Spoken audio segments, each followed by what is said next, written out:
ভাইরে ভাই কি একটা ম্যাচ, প্রতি মিনিটে উত্তেজনা, প্রতি সেকেন্ডে উত্তেজনা। এই বুঝে আরেকটা গোল হলো, এই বুঝে আরেকটা গোল হলো, সব মিলিয়ে গোল হলো 7টা।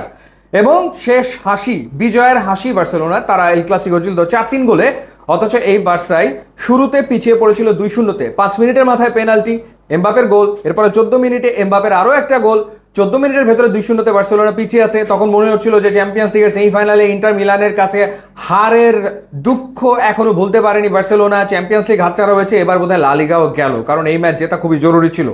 সেখান থেকে বাউন্স ব্যাক, সেখান থেকে ঘুরে দাঁড়ানো, সেখান থেকে বার্সেলোনার কামব্যাক।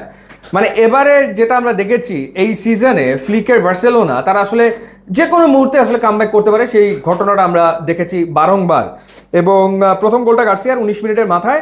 এরপরে ইয়ামাল আর রাফিনা তারা 2 মিনিটের ভেতরে দুইটা গোল করে বার্সেলোনাকে লিড এনে দেয়। এবং 45 মিনিটে রাফিনা আরও একটা গোল করে, যার কারণে ফার্স্ট হাফ স্কোর লাইন দাঁড়ায় 4-2। ইনফ্যাক্ট এটা 4-3 হতে পারতো। কিলিয়ান এমবাপে আরও একটা পেনাল্টি আদায় তো করে নিয়েছিল, রেফারি বাঁশি বাজিয়েছিল, কিন্তু এরপর ভারে দেখা গেল যে অফসাইডের কারণে এমবাপের আরও একটা গোল বাতিল হলো। অর্থাৎ অঘটন, মানে নানা নাটকীয়তার ভেতর থেকে ম্যাচ সামনে এগিয়েছে। ফার্স্ট হাফ স্কোর লাইন হচ্ছে 4-2। এখন দেখার ব্যাপার ছিল যে রিয়াল মাদ্রিদ সেকেন্ড হাফে তারা আসলে কামব্যাক করতে পারে কিনা। সেকেন্ড হাফে আরও একটা গোল রিয়াল মাদ্রিদের, এবং সেটা এমবাপের 70 মিনিটের মাথায়। সে তার হ্যাট্রিক পূরণ করে ফেললো বটে। এবং ইনফ্যাক্ট গোলের যে অপরচুনিটি, সেই গোলের অপরচুনিটি কিন্তু বার্সেলোনায় বেশি তৈরি করেছে। স্ট্যাটস যদি আপনাদেরকে জানাই, 23টা শটস বার্সেলোনার, যেখানে রিয়াল মাদ্রিদের শটস হচ্ছে 9টা। অন টার্গেট শট বার্সেলোনার ছিল 9টা, সেখানে রিয়াল মাদ্রিদের ছিল 5টা। কর্নার বার্সেলোনা পেয়েছে 10টা, সেখানে রিয়াল মাদ্রিদ পেয়েছে 2টো। বল পজিশনেও এগিয়ে বার্সেলোনা 63%, রিয়াল মাদ্রিদ 37%।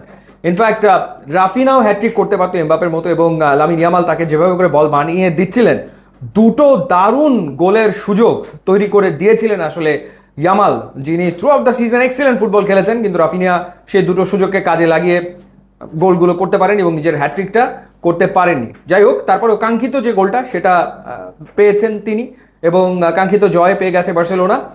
রিয়াল মাদ্রিদের সাথে এখন পয়েন্ট ডিফারেন্স হয়ে গেছে 7। তার মানে আসলে লা লিগা জেতার পথে বার্সেলোনা রয়েছে। আর একটা জয় দরকার 3 ম্যাচের ভেতরে। নেক্সট ম্যাচ স্পানিওলের বিপক্ষে, যদি আমি ভুল না করে থাকি, বৃহস্পতিবার। সেই ম্যাচটা জিতলে বার্সেলোনা লা লিগা চ্যাম্পিয়ন হবে। এবং বাই দ্য ওয়ে, শেষ মুহূর্তে কিন্তু বার্সেলোনার আরও একটা গোল ভারের কারণে বাতিল হয়েছে।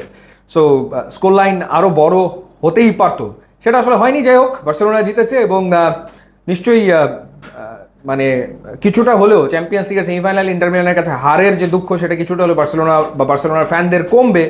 এবং এই সিজনে যতগুলো এল ক্লাসিকো, সেটা কোপা দেল রে ফাইনাল কিংবা স্প্যানিশ সুপার কাপ, সব মিলিয়ে 4টা এল ক্লাসিকোতেই বার্সেলোনার একচ্ছত্র আধিপত্যই দেখা গেল। তবে এই এল ক্লাসিকোটাই বেস্ট ছিল সিজনে, কোনো সন্দেহের ব্যাপারে নাই। ইউটিউব ইনস্টাগ্রাম লিঙ্ক দেওয়া আছে, আপনারা যোগ দিলে খুবই খুশি হবে। And thanks for watching.